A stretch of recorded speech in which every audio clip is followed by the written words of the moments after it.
Shut up with your excuse for your laziness being, "I'm not motivated," especially when you've been abusing the dopamine levels in your brain. The top 4 things people do that mess up their dopamine levels and reduce their levels of authentic motivation are 1. Social media and smartphone use, 2.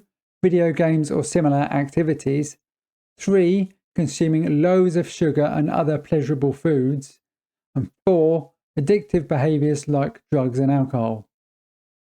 I bet at least one of those things is relevant for your life, maybe even all 4. So your lack of motivation is entirely your own fault. So your excuse should only be heard by yourself. If you want to fix it, stick around to find out how you can sort yourself out and become a more naturally motivated person. If you don't already know, I'm Rob Palmer, a personal development coach who's helped over 700 one-on-one clients to get themselves in check. Today is your chance to have a little taster. That feeling of motivation is driven by having a slightly higher than normal level of dopamine in the brain.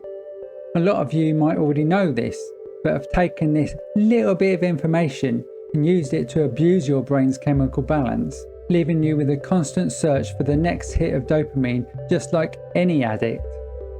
Depending on how bad your addiction is, depends on how long it takes to reset your levels of dopamine back to baseline, which could take anything in the range of a few days to several months, and sometimes even longer.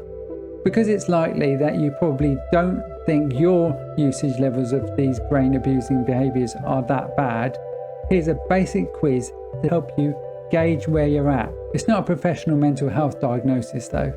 For the following behaviours, give yourself a score from 1 to 3 based on how often you engage in them. For the behaviour of smartphone use and social media engagement, give yourself a 1 point if you only have occasional use that doesn't disrupt your day.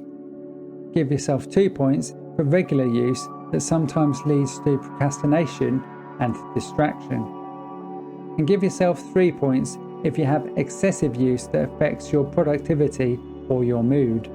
The second behaviour is video games and other highly engaging activities like online gambling. Give yourself 1 point for casual gaming of only a few hours a week, like no more than 1 or 2 hours a day. Give yourself 2 points for regular gaming that sometimes cuts into other activities and responsibilities. Give yourself 3 points for gaming or similar activities that take up a significant portion of your time, causing you to completely forget or even neglect other responsibilities. Behaviour number 3, consuming sugar and other pleasurable foods. Give yourself 1 point for occasional treats without noticeable side effects, 2 points for regular indulgences that sometimes affect your energy or your mood, and 3 points for frequent cravings or energy crashes that interfere with your daily routines and health. Behaviour number 4, engaging in other addictive behaviours like drugs and alcohol. Just 1 point for occasional use without any major impact on your life. 2 points for regular use that sometimes leads to poor decision making or mild cravings, and 3 points for frequent use that affects your mood, focus or relationships. Please remember that these ratings are general guidelines only and shouldn't replace a professional evaluation. If you or someone you know is struggling with addiction, consult a healthcare professional for personalised advice. If you scored any 2s or 3s for any individual behaviour, then you've probably got some work to do. If you scored mainly 1s, you're also in the right place, and you can use this video as a tool to help someone you know or prevent yourself from falling further into these patterns. For those of you who are still here, you can now start taking personal responsibility to sort out managing your dopamine levels. Whatever behaviours you scored a 3 on in the quiz, these are what you need to start consciously reducing to much lower levels and eventually stopping altogether. It's not going to be easy because that's the way addiction works. But if you want to give yourself a healthy brain for the rest of your life, then the changes you make today will give your brain the chance to get its chemicals back in order so that you can experience a more natural motivation that helps you get good things done rather than a load of superficial junk with no value to anyone except the businesses that sell you the apps, games, TV shows, and sugary foods, drugs, and alcohol. Here are the top 3 strategies you can do to help yourself recover from these artificial dopamine increasing behaviours. Number 1. Gradual reduction and then abstinence. If you try to quit these habits overnight, chances are you'll relapse because your brain is used to getting those dopamine hits. Instead, focus on making small changes over time. For example, if you're hooked on social media, start by reducing your daily usage by 30 minutes each day, or even just a week.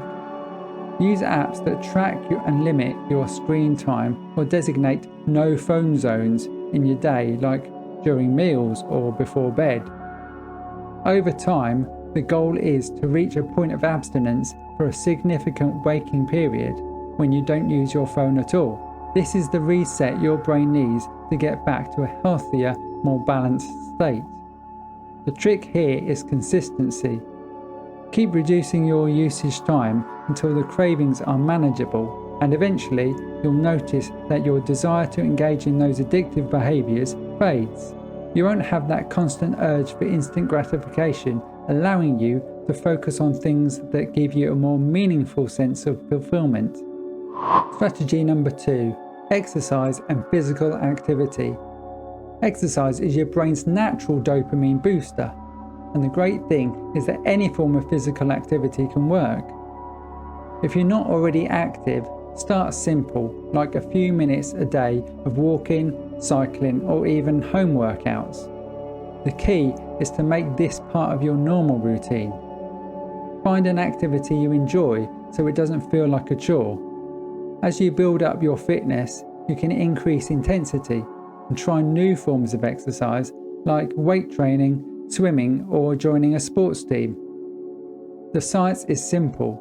When you exercise, your brain releases endorphins, serotonin, and that elusive dopamine. This makes you feel good naturally, and unlike the artificial dopamine spikes from addictive behaviours, the effects of exercise last longer and support overall brain health. It's a positive feedback loop.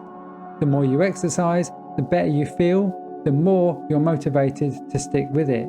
So start small but stay consistent, and soon enough your brain will be thanking you. Strategy number 3. Mindfulness and meditation.